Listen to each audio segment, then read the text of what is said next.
douce, comme dit, ouais, c'est mon baptême du feu des 10 minutes. Il était temps. Mais c'est bien d'être mis au défi, ça booste. Et puis, en plus, je suis méga encouragée par Dieu parce que depuis le premier chant jusqu'au dernier partage, ça va exactement dans le sens de ce que je voulais partager ce matin.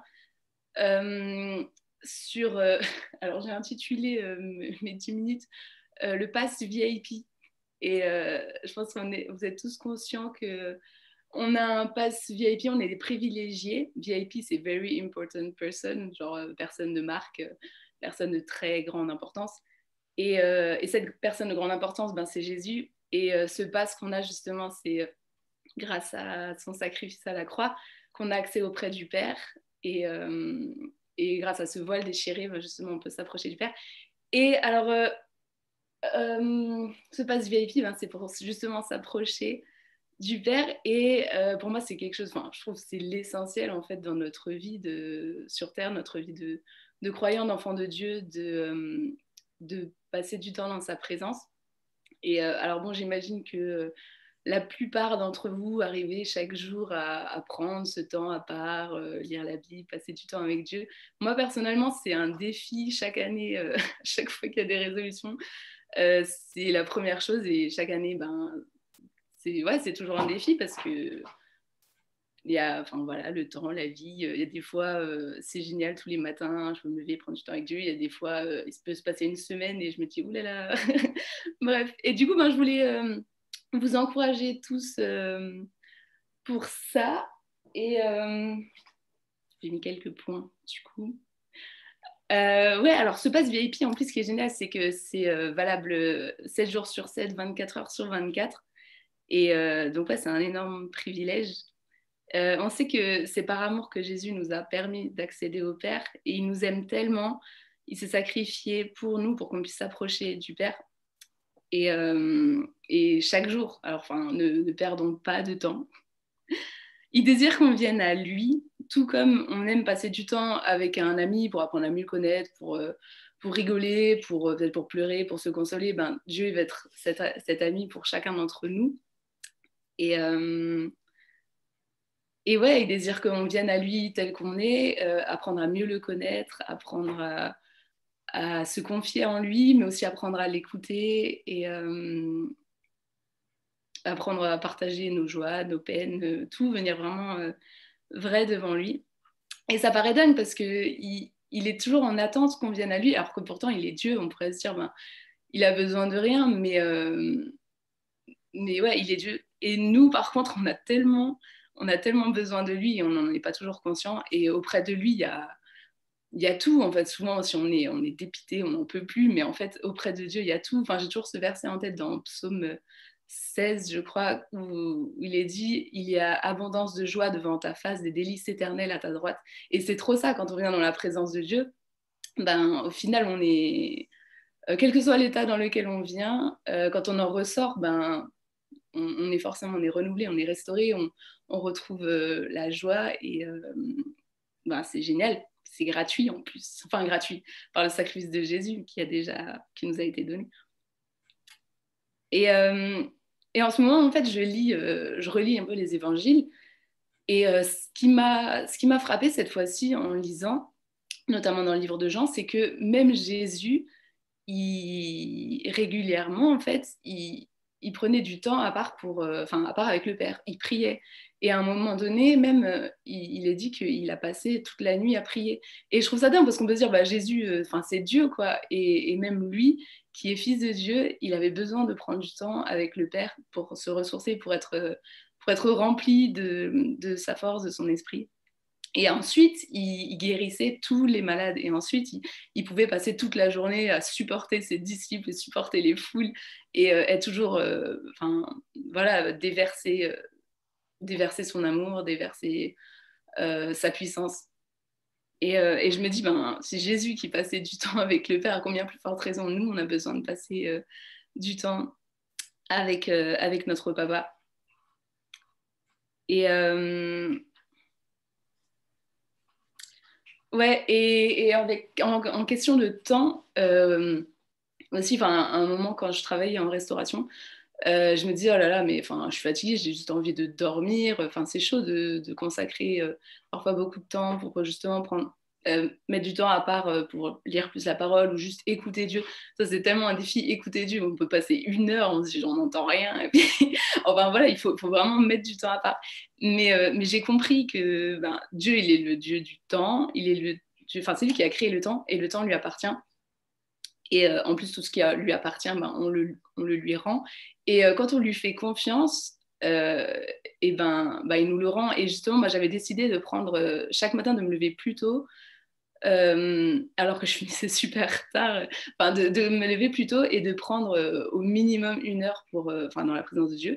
Et j'ai dit à Dieu, ok, mais alors enfin, je veux pas être fatiguée, tu renouvelles mes forces. Et il a été fidèle. Et du coup, ben, c'était génial parce que chaque jour, j'étais trop contente de pouvoir prendre ce temps avec Dieu et en même temps, bah, j'étais pas fatiguée parce que justement, il me renouvelait mes forces. Je pouvais me lever plus tôt, mais ouais, voilà, le temps lui appartient et je manquais pas de temps, que ce soit pour dormir ou pour faire autre chose. Et donc, ouais, lui faire confiance que quand on lui donne notre temps, ben, il pourvoit et il est fidèle. Euh, et aussi, il y avait aussi ce verset que Jésus dit, il me semble, aux pharisiens, quand il dit, celui qui vient à moi, des fleuves d'eau vive jailliront de votre sein, de votre ventre, enfin ça dépend des expressions. Et, euh, et ça aussi, c'est un truc qui m'encourage à chaque fois à venir à Dieu, parce que finalement, nous, ben voilà, on est juste humains et souvent on donne l'image, oui, on est des canaux, on est des vases, on est.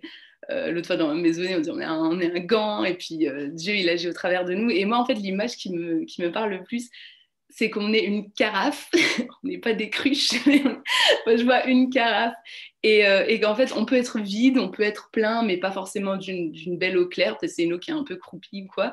Mais quand on vient dans la présence de Dieu, en fait, il y a cette eau vive qui jaillit, et une carafe, c'est fait pour verser. Et en fait, quand on passe du temps dans la présence de Dieu, il dit, venez à moi et des eaux vives jailliront de votre sein. Et c'est vraiment ça, quand on est rempli de la présence de Dieu, il y a cette eau vive qui vient et elle déborde et elle fait déborder toutes les choses. Déjà, elle nous remplit et en nous remplissant, elles font déborder cette mauvaise eau ou cette eau qui pue, tout ce qui ne va pas de notre vie. Et en plus, ça nous permet de pouvoir déverser cette eau vive sur les gens autour de nous. Alors j'espère aussi que les gens autour de nous, ben, ils font ce pas de venir directement à Dieu, mais c'est génial aussi de pouvoir déverser cette eau vive, la joie, la paix, l'espérance, tout ce qu'il y a dans la présence de Dieu, de pouvoir le déverser bah, sur nos voisins, nos amis, la famille, les collègues, et tout ça juste en fait en venant dans la présence de Dieu.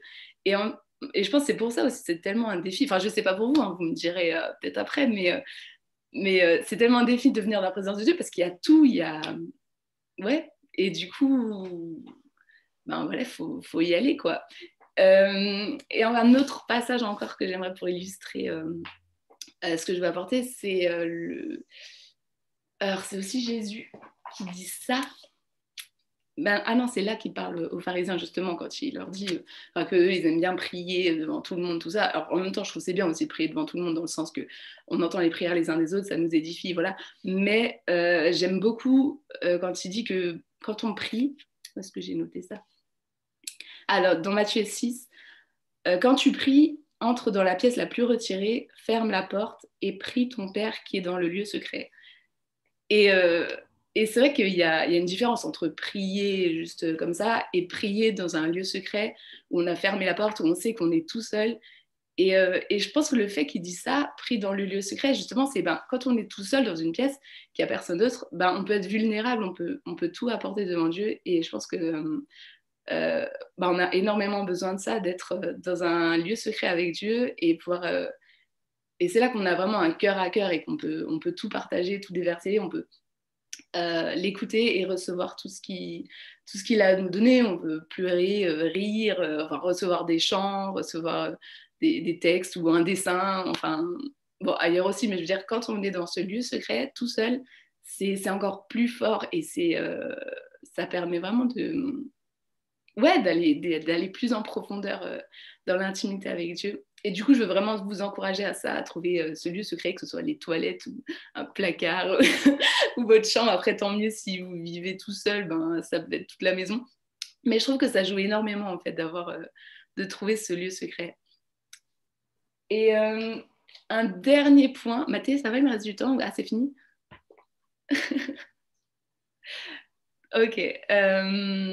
Et un dernier point, du coup, je voulais encore dire, c'est que je vous encourage dans ce lieu secret à écrire en fait tout ce que vous pouvez vivre avec Dieu. Moi, ça fait des années du coup que je le fais de temps en temps, et, enfin, hélas, mais et je me rends compte que c'est vraiment, enfin, ça encourage de ouf parce que quand on écrit tout ce qu'on a vécu avec Dieu, enfin, nos échanges ou même que ce soit positif ou négatif en fait. Mais après, quand on les relit, ça encourage énormément. Et finalement, quand on lit les psaumes, ben c'est ça en fait. David, il a écrit ce qu'il a vécu avec Dieu. Souvent, on voit le début des psaumes, c'est oh là là, je suis entouré de mes ennemis, j'en peux plus, tout ça, je vais mourir. Enfin voilà. Et ça finit toujours en chant de joie. Enfin voilà. Et, et en fait, bah, moi, par expérience, en tout cas, c'est vraiment la même chose. Je viens devant Dieu, c'est la galère et tout. Et puis quand j'en ressors, c'est mais Seigneur, t'es merveilleux, je t'aime, merci pour ta joie, pour ta vie. Ah, bah, bref, donc voilà, je vous encourage à trouver régulièrement ce lieu secret, utiliser votre passe VIP et à écrire ce que vous vivez avec Dieu. Voilà. Bonjour à tous et à toutes. Ça fait plaisir d'être avec vous ce matin. Et comme Elisabeth elle a dit, c'est très encourageant parce que l'intro de Matthieu, la louange de Luc et le message d'Elisabeth, je trouve que ça prépare ce que je veux partager. En fait, tout ça, ça va revenir à la conclusion de ce que je veux partager. Mais vraiment, Luc, merci d'avoir. J'ai beaucoup apprécié que tu es revenu à cette instance de Abraham avec son fils et que c'était ça l'adoration. Ça remet en place ce que c'est l'adoration, vraiment.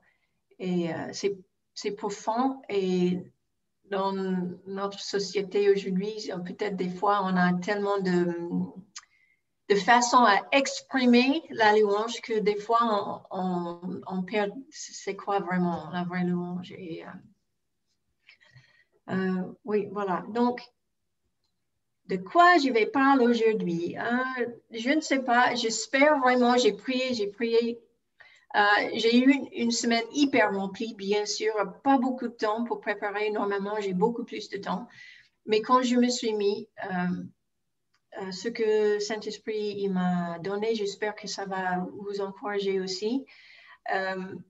Bien sûr, il y a beaucoup de choses. Peut-être vous êtes un peu au courant de ce qui s'est passé aux États-Unis ces derniers mois. Quelques élections, peut-être. Pas mal de nouvelles. Mais même ici en France, il y a pas mal de nouvelles. Et avec une pandémie, avec les lois sur l'éducation, sur les cultes religieux, sur plein de choses. Donc, je trouve que c'est bruyant dans l'atmosphère. Est-ce que vous trouvez ça? Je peux voir vos têtes un peu. Est-ce que vous trouvez qu'il y a beaucoup d'informations qui viennent des deux côtés, aussi fort d'un côté que l'autre? Et oui, ça peut être déstabilisant ou ça peut être agaçant, ou ça peut faire peur. Donc, c'est un peu de ça, de ce bruit. Et même ce matin, les petites choses, je trouvais les petites distractions qui sont venues. Donc, je voudrais juste prier pour nous. Mais je trouve déjà, je ne vais pas prier longtemps parce que déjà la louange et le message d'Elisabeth, je trouve que ça nous centre. Et j'espère que vous aussi, vous avez une paix. Peut-être tu as plein de choses qui passent dans la tête, mais je vais juste prier qu'on a un moment de calme et de paix pour pouvoir entendre Saint-Esprit. Vous êtes avec moi? Allez, Oui, merci Saint-Esprit d'être avec nous. Jésus, place-nous sur ton sang précieux. Lave-nous de tout ce bruit dans l'atmosphère, de tout qui est atmosphérique, toutes les voix qui ne sont pas la tienne. Et aide-nous ce matin. Saint-Esprit, on a besoin de toi pour t'entendre. Et je ne veux pas prononcer un mot qui ne vient pas de toi. Et je prie que nos cœurs soient disposés et nos pensées, nos têtes soient claires pour pouvoir entendre et discerner ce qui est bon, vrai, juste et ce qui vient de toi. Merci Jésus. Amen. OK.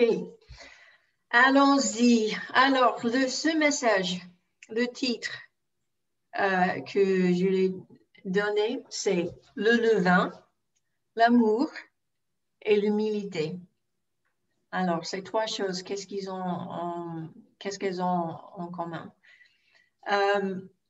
Pour commencer, je parlais du bruit. Le levain, ça, on va parler de ça. Jésus nous a avertis, justement, ses disciples, plusieurs fois. Lisons, il y a plein de passages, mais lisons, il a dit en Marc 8, 13 à 21, mais je vais lire verset 15. Jésus leur fit cette recommandation. Gardez-vous avec soin du levain des pharisiens et du levain d'Hérode. Donc, d'Hérode, désolé si je prononce mal. Voilà, donc des pharisiens, ça peut être le levain religieux. Hérode, ça peut être le levain politique ou de gouvernement ou de pouvoir.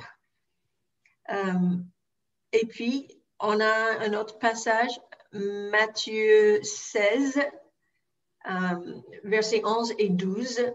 Il dit à nouveau, gardez-vous du levain des pharisiens et des sadduciens.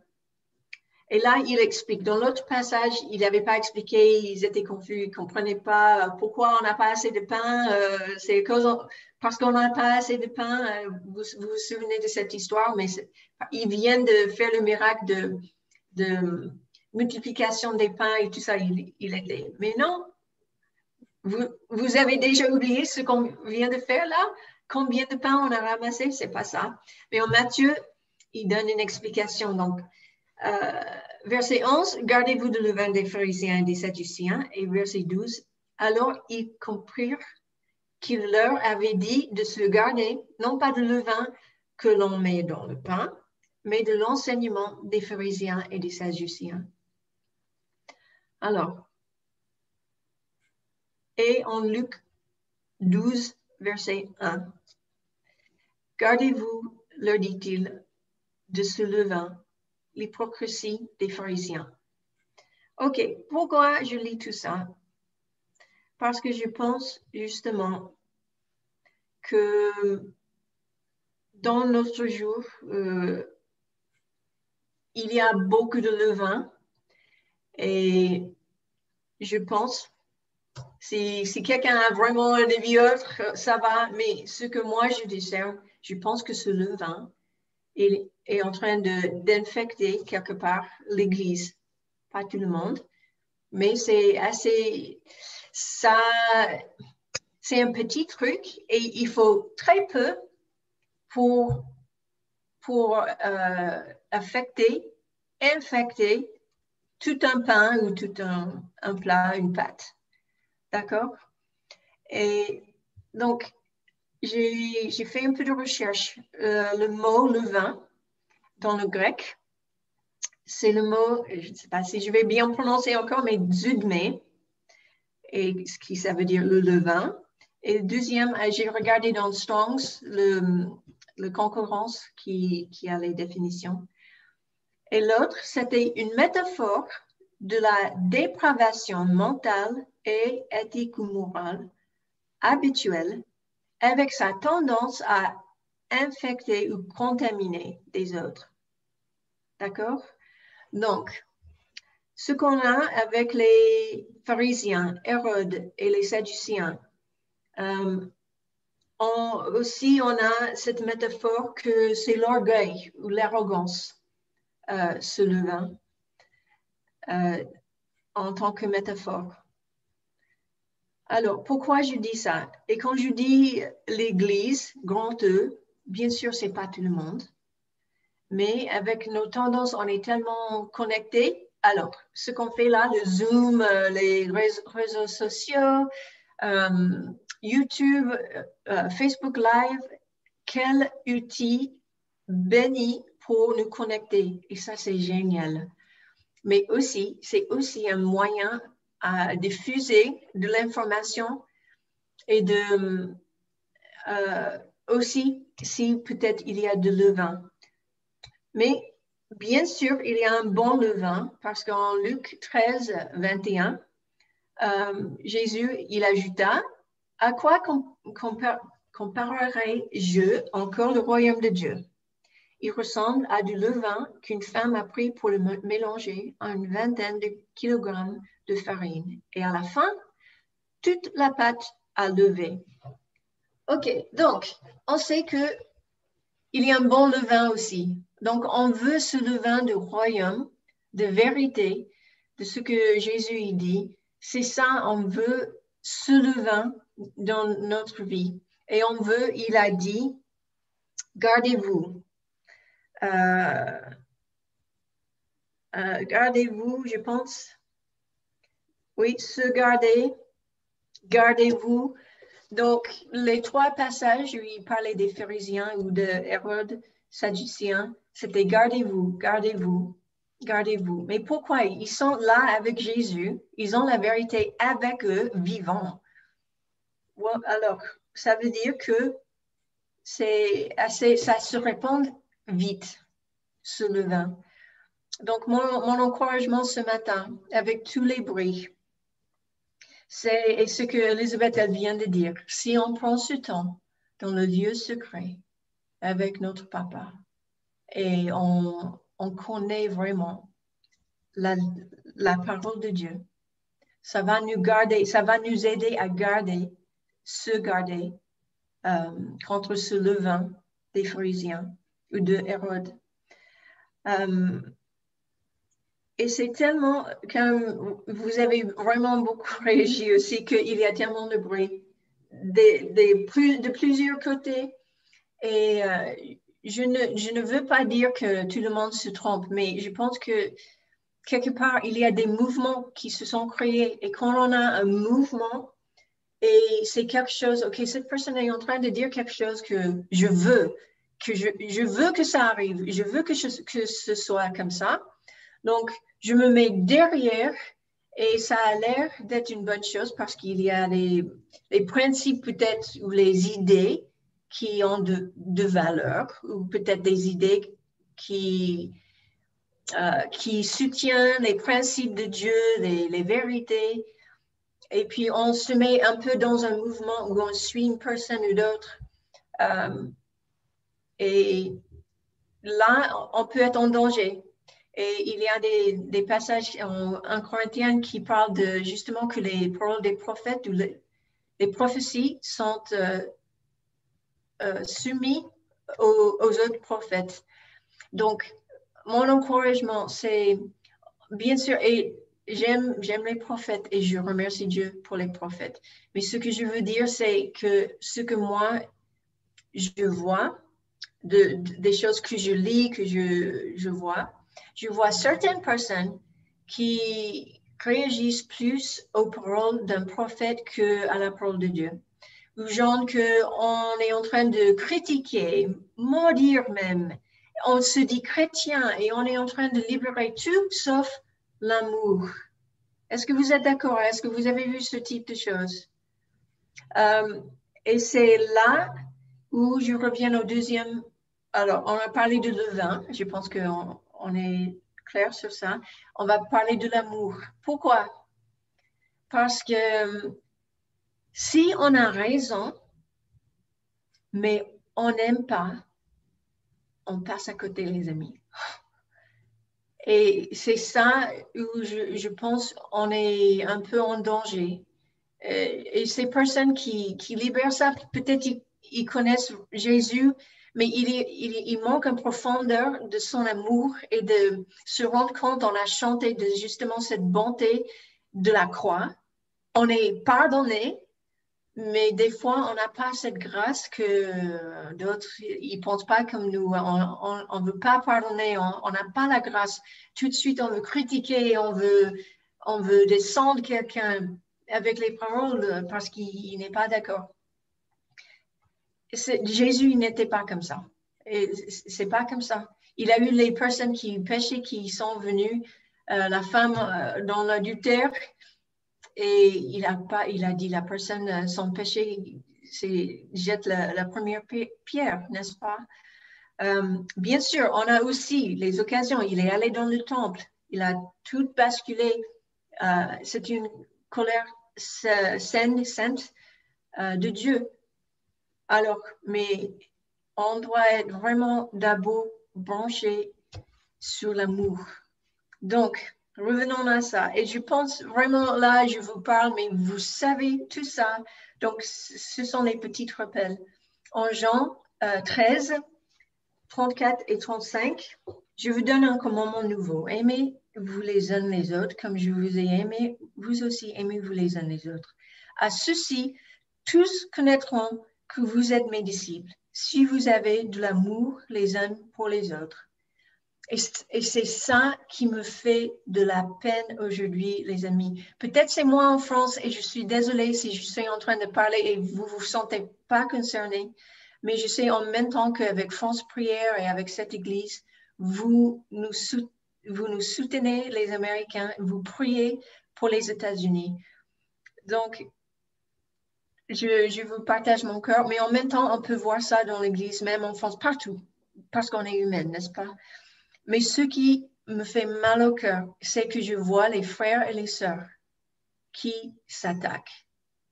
Et il y a une telle confusion. Pourquoi on voudrait faire partie de christianisme quand ça se ressemble à ça? Il n'y a pas de différence entre le monde et l'Église, quand on ne s'aime pas. Donc, c'est ça. Et quand vous priez pour les États-Unis, si vous pouvez prier justement pour l'unité à revenir, pour une repentance à venir chez les chrétiens.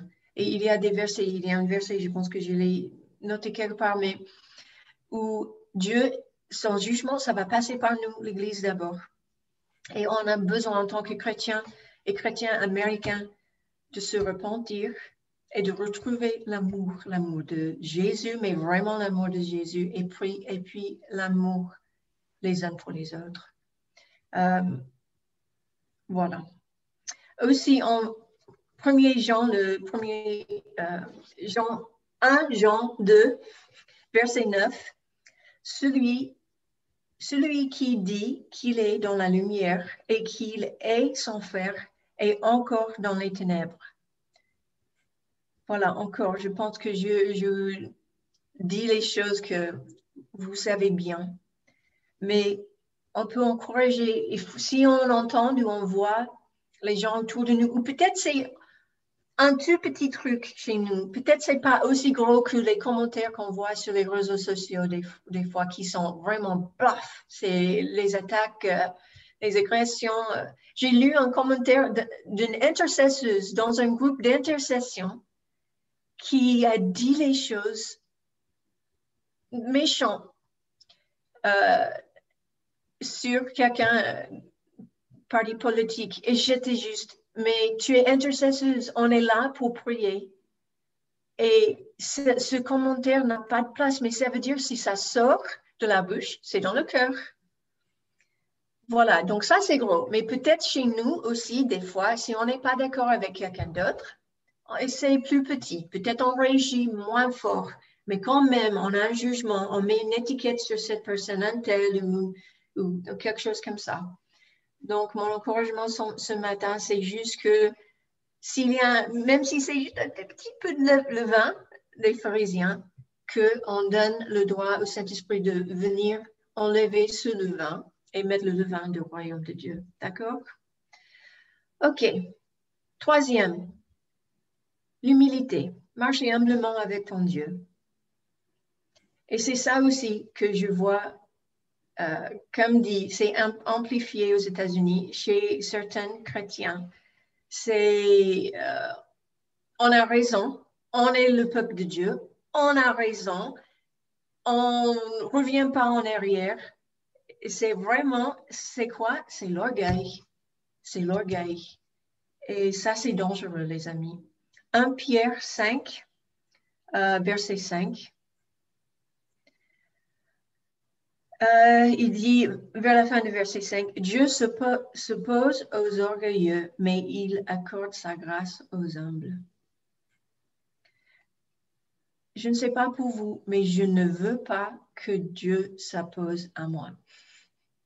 C'est la dernière chose que je veux.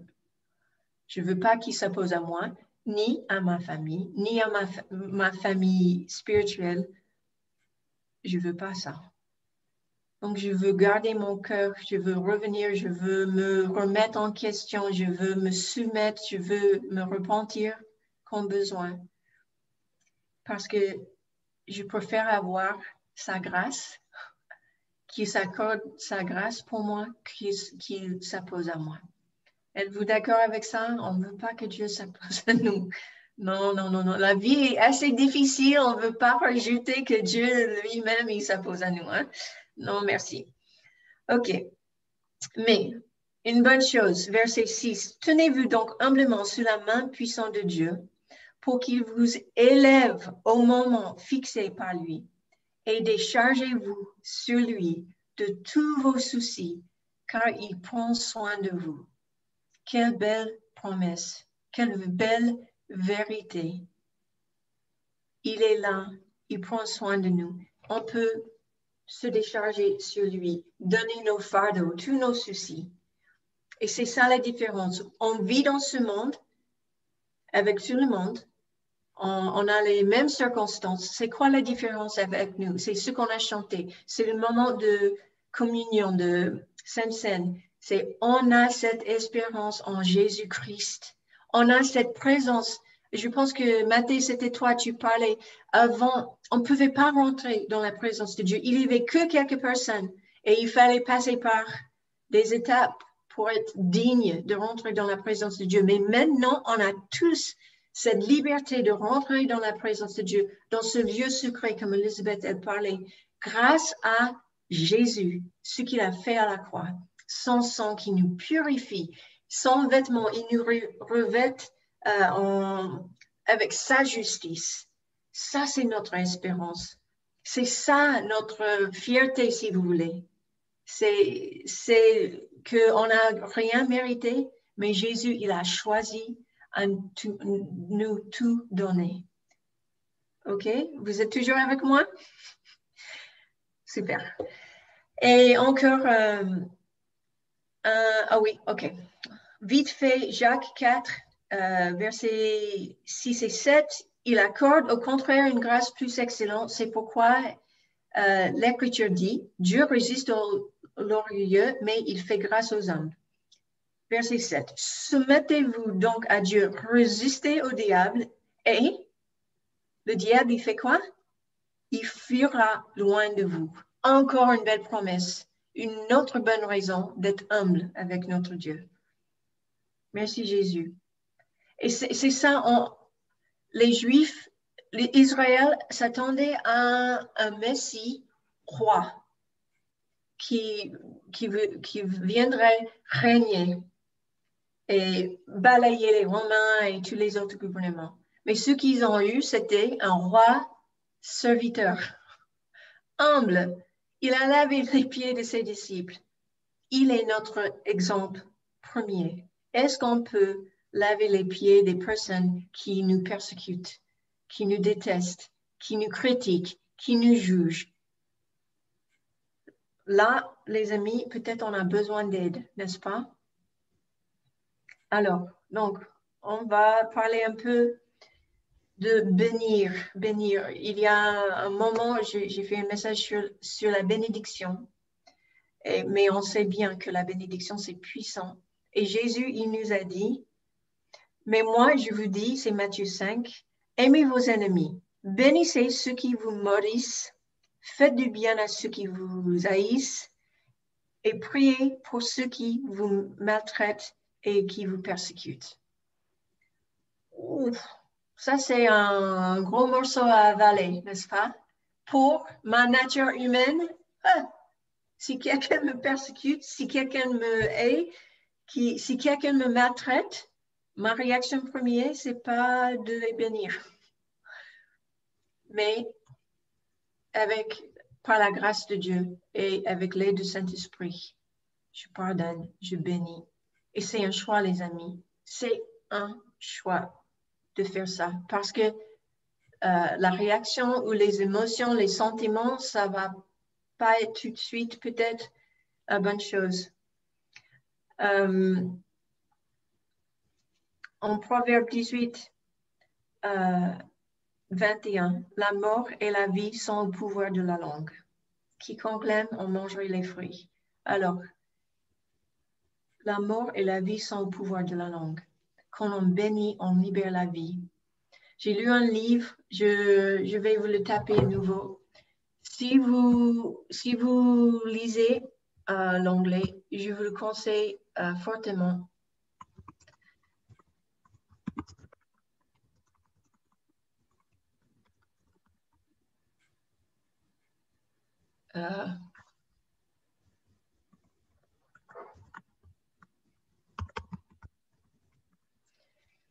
Ce livre, c'est énorme parce qu'il donne beaucoup d'exemples dans sa vie, bien sûr, les bases bibliques, mais beaucoup d'exemples de comment les choses, au lieu de maudire, ou même juste de râler d'une situation, de changer ça en bénédiction pour la personne, pour la situation, ça fait tout basculer. Pourquoi? Le principe, très courtement, c'est que quand on bénit, on libère la volonté de Dieu pour cette personne ou cette situation.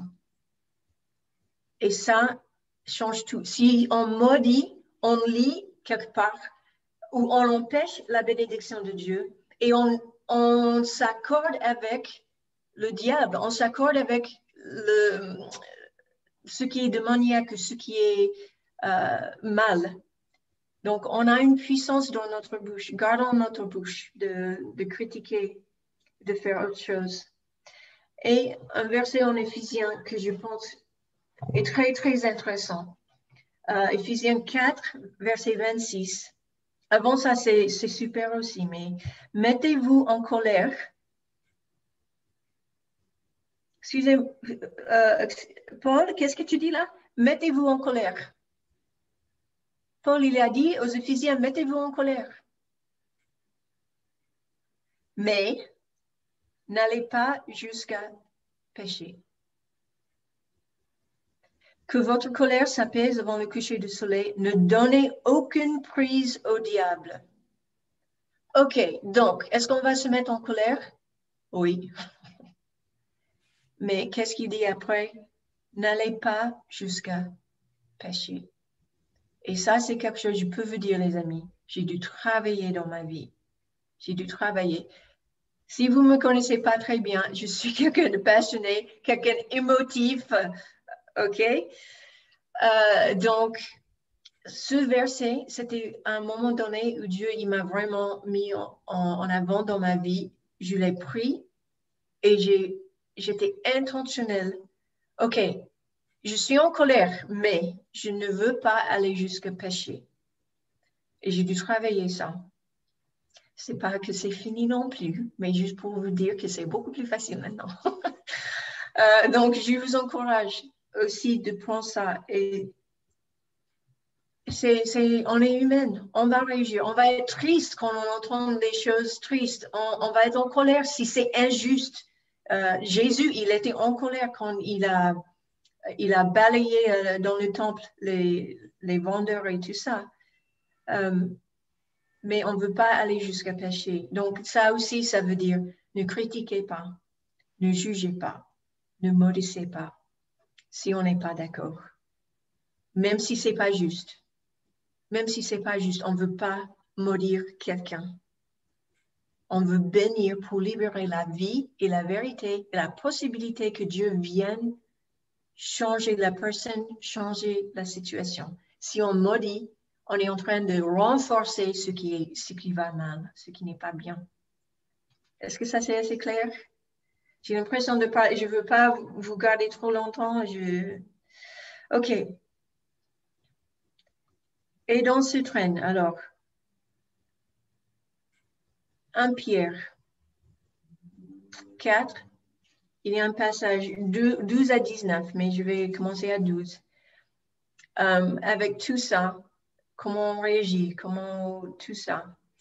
Pierre, il disait à cette église qui était en pleine persécution, « Mes chers amis, ne soyez pas surpris d'avoir été plongés dans la fournaise de l'épreuve, comme s'il vous arrivait quelque chose d'anormal. Au contraire, réjouissez-vous, car vous participez aux souffrances du Christ, afin d'être remplis de joie quand il apparaîtra dans toute sa gloire. » Plus loin, verset 16.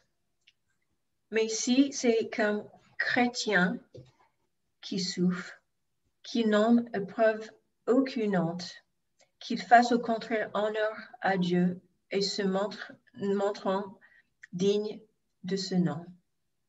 Ah oui, et voilà le verset que je disais tout à l'heure. Maintenant a lieu la première étape de jugement. Il commence par le temple de Dieu.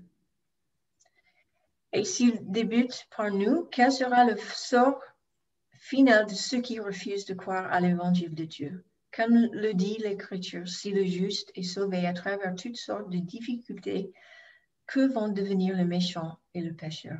Ainsi donc, que ceux qui souffrent parce qu'ils obéissent à la volonté de Dieu s'en remettent entièrement au Créateur, qui est fidèle et qu'il continue à faire le bien. Alors, ce sont les passages, on ne saute pas de joie.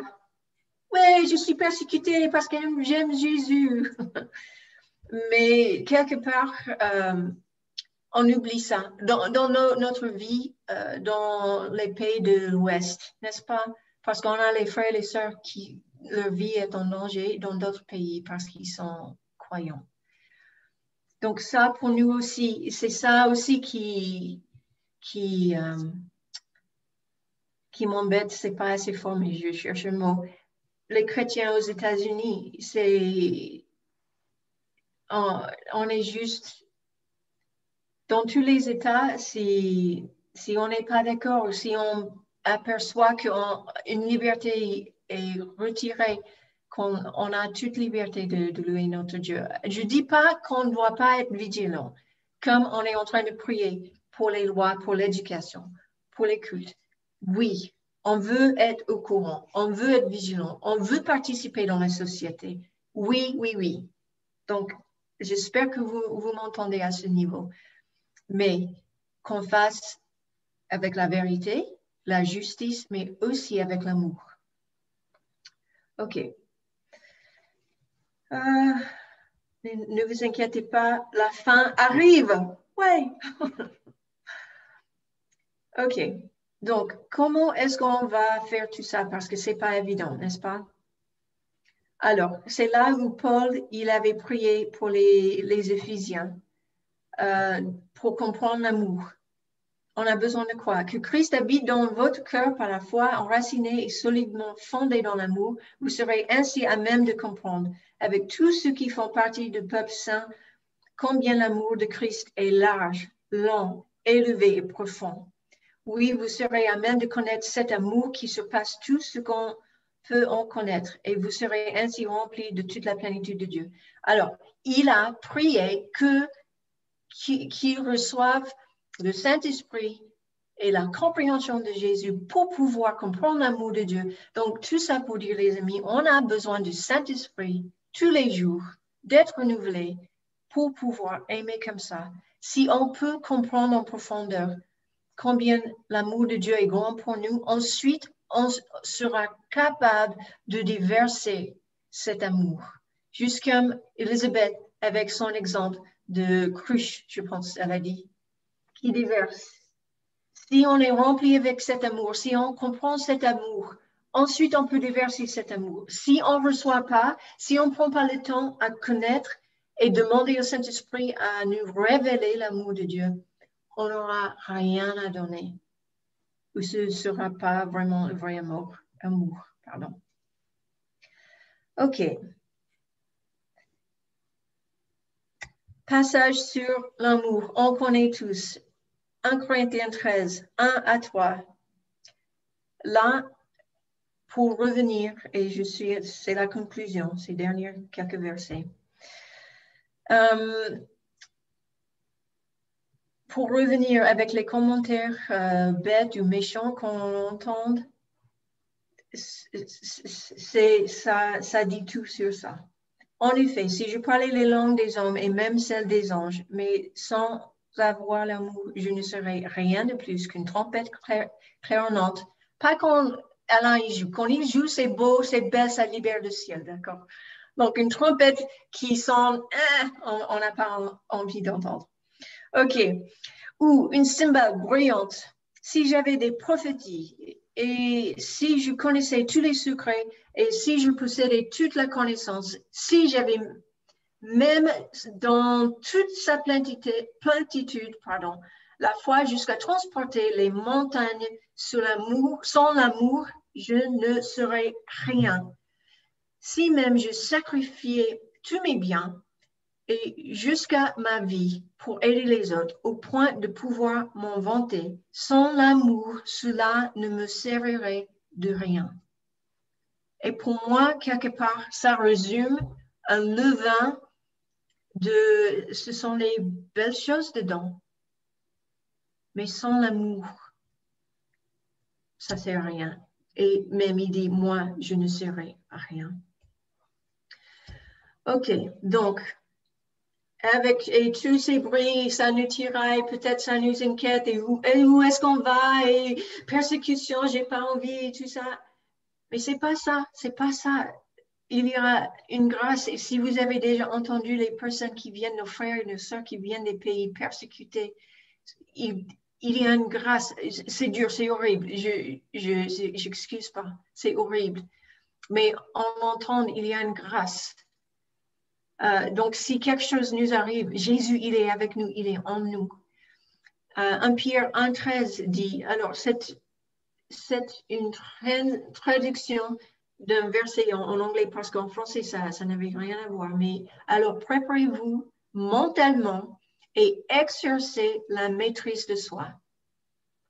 Ça, c'est pas mal. Placez toute votre espérance dans le salut plein de grâce qui viendra à vous lorsque Jésus-Christ sera révélé au monde. Ça, c'est notre espérance, les amis. Notre foi, c'est en Jésus-Christ. Pierre nous a dit de se préparer mentalement et exercer la maîtrise de soi. Ça aussi, ça manque des fois chez les chrétiens, chez nous tous. Mais notre espérance, c'est en Jésus-Christ, dans le salut. Dernier encouragement, ce qui revient à ce que Matthieu a commencé avec, Philippiens 4, verset 8, vous connaissez très bien mon encouragement, les amis, c'est qu'on coupe les infos plus souvent. C'est qu'on regarde un peu moins les réseaux sociaux, sauf les choses encourageantes, ou les groupes qui nous font du bien. Et, comme Paul il a dit, enfin, frères et sœurs, nourrissez vos pensées de tout ce qui est vrai, noble, juste, pur, digne d'amour ou d'approbation, de tout ce qui est vertueux et mérite louange. Ça, c'est mon encouragement pour nous tous. Moins de saleté, plus de pureté. La bonté de Dieu, sa parole et sa vérité. Et aussi, comme Elisabeth, elle nous a encouragés, qu'on prenne plus de temps au lieu secret avec notre bien-aimé. Si on le connaît, on va se connaître mieux et on va pouvoir aimer et être sel et lumière pour le monde. Merci les amis pour votre écoute. Ah, même pas midi encore par mon horloge. Donc, je passe la parole à Mathieu à nouveau.